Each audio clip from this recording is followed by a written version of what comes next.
A new tax on foreign homebuyers in BC could be bad news for us in Seattle. BC started taxing foreign investors as a way to control rapid growth from China and other countries in the north, but they have now increased that tax from 15 to 20%. A lot of people worry about maybe that impacting us here in Seattle because a lot of those Chinese investors, home buyers, moving from China to BC, getting a good deal in Vancouver, but because that tax is going up, a lot of brokers wondering if they're going to move straight to Seattle instead.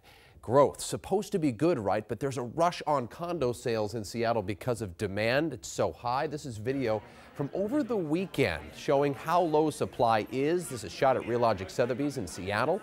When they opened condo sales for the new Coda Tower in the International District, there was a mad rush of buyers. They slept outside to be among the first to reserve a unit. Almost all 200 units were reserved in just hours. We don't have the supply to meet all the demands.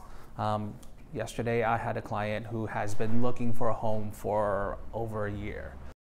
So I wanted to know, what do the Canadians think of the new tax in BC? And I wanted to check in with the president of Realogic Sotheby's in Canada, Brad Henderson, to see if foreign investors are really picking Seattle instead. He says in the short term, yes.